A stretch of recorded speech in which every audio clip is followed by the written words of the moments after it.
ಯಾವುದೋ ದುಡ್ಡು ಅಣ್ಣಮ್ಮನ ಜಾತ್ರೆ. ಇದು ಐಶ್ವರ್ಯ ಕಥೆ. ಐಶ್ವರ್ಯಗೆ ಸ್ವಂತ ಮನೆನೇ ಇರಲಿಲ್ವಂತೆ, ಆದರೂ ಕೋಟಿ ಕೋಟಿ ಖರ್ಚು ಮಾಡ್ತಾ ಇದ್ರು. ವರ್ಷ ವರ್ಷ ಅಣ್ಣಮ್ಮನ ಜಾತ್ರೆಯನ್ನ ಅದ್ದೂರಿಯಾಗಿ ಮಾಡ್ತಾ ಇದ್ರು. ಅಣ್ಣಮ್ಮನ ಜಾತ್ರೆಗೆ ಮಂತ್ರಿಗಳನ್ನ, ಶಾಸಕರನ್ನ, ಸೆಲೆಬ್ರಿಟಿಗಳನ್ನ ಎಲ್ಲರನ್ನು ಕರೆಸ್ತಾ ಇದ್ಲಂತೆ. ವಂಚನೆ ಕೇಸ್ನ ತನಿಖೆ ಮಾಡ್ತಾ ಇದ್ದಾರೆ ಪೊಲೀಸರೇ ಶಾಕ್ ಆಗಿದ್ದಾರೆ. ಕೋಟಿ ಕೋಟಿ ಖರ್ಚು ಮಾಡ್ತಾ ಇದ್ರು, ಸ್ವಂತ ಮನೆ ಮಾತ್ರ ಇರಲಿಲ್ಲ ಐಶ್ವರ್ಯಗೆ.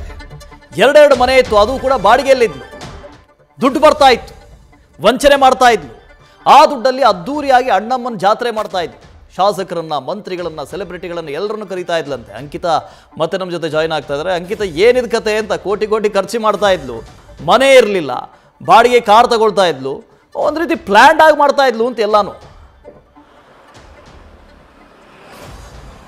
ಖಂಡಿತವಾಗ್ಲೂ ವಾಸುದೇವ್ ಭಟ್, ಐಶ್ವರ್ಯ ಗೌಡ ವಂಚನೆ ಕೇಸ್ಗೆ ಸಂಬಂಧಪಟ್ಟಂತೆ ಈಗಾಗಲೇ ಅಂದರೆ ಚಂದ್ರ ಲೇಔಟ್ ಪ್ರಕರಣ ಯಾವಾಗ ಬೆಳಕಿಗೆ ಬರುತ್ತೋ ಅದಾದ ಬಳಿಕ ಬೆಂಗಳೂರು ಸೇರಿದಂತೆ ಬೇರೆ ಬೇರೆ ಕಡೆಗಳಲ್ಲಿ ಐಶ್ವರ್ಯ ವಿರುದ್ಧ ವಂಚನೆ ಪ್ರಕರಣ ದಾಖಲಾಗುತ್ತೆ. ಅದಾದ ಬಳಿಕ ಅಂದರೆ ಅವರ ಹಣದ ಮೂಲವನ್ನು ಪತ್ತೆ ಹಚ್ಚೋದಕ್ಕೆ ಪೊಲೀಸರು ಮುಂದಾಗ್ತಾರೆ. ಎಷ್ಟು ಹಣ ಎಲ್ಲಿಂದ ಬರ್ತಾ ಇತ್ತು ಅನ್ನೋದರ ಬಗ್ಗೆ ಪರಿಶೀಲನೆ ಮಾಡುವಂತಹ ಸಂದರ್ಭದಲ್ಲಿ ಪೊಲೀಸರಿಗೆ ಕೆಲವೊಂದು ಮಾಹಿತಿ ಲಭ್ಯ ಆಗಿರುವಂಥದ್ದು. ಅಂದರೆ ಕೋಟಿ ಕೋಟಿ ಹಣವನ್ನು ಖರ್ಚು ಮಾಡಿಬಿಟ್ಟು ಅಣ್ಣಮ್ಮ ಉತ್ಸವವನ್ನು ಮಾಡ್ತಾ ಇದ್ರು ಐಶ್ವರ್ಯ ಗೌಡ. ಅದಾದ ಬಳಿಕ ಅಂದ್ರೆ ಆ ಕಾರ್ಯಕ್ರಮಕ್ಕೆ ಸಾಕಷ್ಟು ಜನ ಪ್ರಭಾವಿಗಳು ಜೊತೆಗೆ ದೊಡ್ಡ ದೊಡ್ಡ ರಾಜಕಾರಣಿಗಳನ್ನ ಕೂಡ ಆ ಒಂದು ಅಣ್ಣಮ್ಮ ಉತ್ಸವ ಏನಿತ್ತು ಅದಕ್ಕೆ ಇನ್ವೈಟ್ ಮಾಡ್ತಾ ಇದ್ರು ಅಂತ ಹೇಳಿ, ಅದಕ್ಕೆ ಸಾಕಷ್ಟು ಸಂಖ್ಯೆಯಲ್ಲಿ ಜನ ಕೂಡ ಬಂದಿದ್ರು. ಅಂದ್ರೆ ಇವರೇ ತಮ್ಮ ಐಷಾರಾಮಿ ಕಾರುಗಳನ್ನ ಕಳಿಸಿ ಆ ಒಂದು VIP ಏನಿದ್ದಾರೆ ರಾಜಕಾರಣಿಗಳು ಅವರನ್ನ ಕರೆಸ್ಕೊಳ್ತಾ ಇದ್ರು ಅನ್ನೋದ್ರ ಬಗ್ಗೆ ಈಗಾಗಲೇ ಪೊಲೀಸರಿಗೆ ಮಾಹಿತಿ ಕೂಡ ಸಿಕ್ಕಿರುವಂಥದ್ದು. RR ನಗರ ಮತ್ತೆ ತಲಘಟ್ಟಪುರದ ಮನೆ ಏನಿದೆ ಅದು ಕೂಡ ಬಾಡಿಗೆಗೆ ಇರುವಂತಹ ಮನೆ. ಅಂದ್ರೆ ಇವರು ತಿಂಗಳು ಇಂತಿಷ್ಟು ಅಂತ ಹೇಳಿ ಬಾಡಿಗೆಯನ್ನ ಪೇ ಮಾಡ್ತಾ ಇದ್ರು. ಆದರೆ ಬಾಡಿಗೆ ಮನೆಯಲ್ಲಿ ಇದ್ಕೊಂಡು ಒಂದು ಅಣ್ಣಮ್ಮ ಉತ್ಸವ ಜಾತ್ರೆಗೆ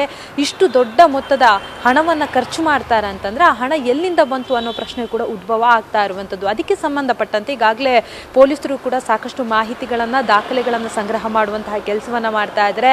ಮತ್ತೊಂದು ಕಡೆ RR ನಗರ ಪೊಲೀಸ್ ಠಾಣೆಯಲ್ಲಿ ಶಿಲ್ಪಾ ಗೌಡ ಅನ್ನೋರು ದೂರನ್ನ ಕೂಡ ಕೊಡ್ತಾರೆ. ಅದಾದ ಬಳಿಕ ಪೊಲೀಸರು ಐಶ್ವರ್ಯ ಗೌಡ ಅವರ ಮನೆ ಮೇಲೂ ಕೂಡ ದಾಳಿಯನ್ನ ಮಾಡಿ ಒಂದಷ್ಟು ಚಿನ್ನಾಭರಣ ಜೊತೆಗೆ ಬೆಳ್ಳಿ ಆಭರಣಗಳು ಜೊತೆಗೆ ಅವರ ಕಾರ್ಗಳನ್ನ ಸೀಸ್ ಮಾಡುವಂತಹ ಕೆಲಸವನ್ನ ಕೂಡ ಮಾಡ್ತಾರೆ. ನಿನ್ನೆ ಅಷ್ಟೇ ಸುಮಾರು 3 ಕಾರುಗಳ ಸೀಸ್ ಬಗ್ಗೆ ಕೂಡ ಮಾಹಿತಿ ಲಭ್ಯ ಆಗಿತ್ತು. ಅಂದ್ರೆ ಆಡಿ, ಬೆಂಜ್, ಫಾರ್ಚುನರ್ ಕಾರನ್ನ ಕೂಡ ಸೀಸ್ ಮಾಡಿದ್ರು.